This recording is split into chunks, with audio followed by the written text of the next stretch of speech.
Apa itu indeksasi putusan? Indeksasi putusan merupakan cara pengumpulan data dengan mengambil informasi dari sejumlah putusan pengadilan. Informasi dari sejumlah putusan tersebut kemudian diolah menjadi data-data berupa angka atau data kuantitatif. Lalu, bagaimana cara melakukan indeksasi putusan? Tahapan indeksasi putusan terbagi menjadi pra-indeksasi putusan, pasca indeksasi putusan. Tahapan pra-indeksasi dimulai dari menyusun instrumen. Sebelum melakukan pengambilan data, kita harus membuat daftar pertanyaan untuk dijadikan panduan pengumpulan informasi dalam putusan, yang disebut dengan instrumen atau alat pengumpulan data. Instrumen ini perlu disiapkan dengan baik, agar data yang kita peroleh sesuai dengan kebutuhan informasi yang kita cari. Tahap kedua dari pra-indeksasi adalah menentukan kriteria putusan. Kita perlu menentukan putusan pengadilan seperti apa yang akan kita lakukan indeksasi. Kita bisa menentukannya dari tahun putus, jenis peradilan, dan jenis perkara atau tindak pidana.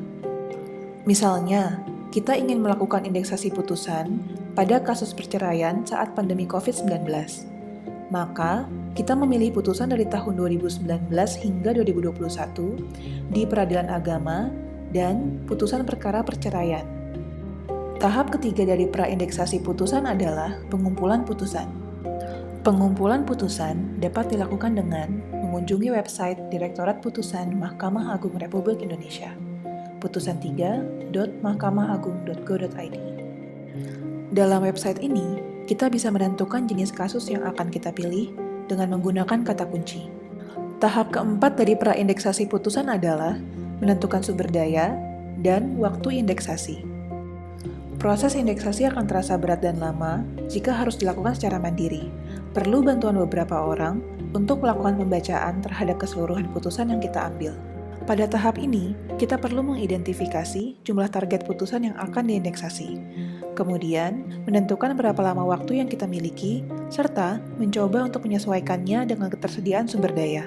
Tahap kelima dari pra-indeksasi putusan adalah melakukan uji coba instrumen. Tahap ini kita butuhkan untuk dapat mengevaluasi apakah instrumen sudah memuat pertanyaan yang tepat, dapat dipahami dengan mudah, serta mengkonfirmasi berapa lama proses indeksasi yang dibutuhkan. Uji coba ini dilakukan dengan melakukan indeksasi kepada beberapa putusan. Hasil uji coba kemudian menjadi bahan perbaikan instrumen sebelum siap digunakan. Setelah pra-indeksasi dilakukan, kita siap untuk melakukan indeksasi putusan.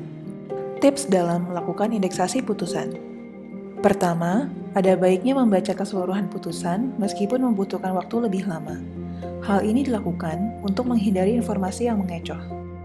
Kedua, mengecek ulang informasi secara berurutan untuk mengidentifikasi apakah terdapat perbedaan informasi di dalam putusan yang disebabkan kesalahan penulisan. Setelah melakukan indeksasi, terdapat beberapa hal yang harus dilakukan. Sebelum melakukan analisis terhadap data yang ditemukan, kita perlu melakukan peninjauan ulang terhadap data-data tersebut. Pertama, meninjau kesesuaian antara satu informasi dengan informasi lainnya. Jika terjadi pertentangan antara satu informasi dengan informasi lainnya, maka dapat diidentifikasi terjadi kesalahan dalam memasukkan informasi dalam instrumen. Kedua, mengidentifikasi ada tidaknya jawaban atau informasi yang tidak sesuai dengan pertanyaan yang diajukan. Ketiga, melakukan pembersihan terhadap data yang tidak sesuai dengan melakukan pengecekan pada putusan yang memiliki data bermasalah. Setelah melakukan pembersihan, kita dapat melanjutkan ke tahap analisis. Hasil analisis dari indeksasi putusan dapat kita tuangkan dalam bentuk tabel frekuensi serta grafik.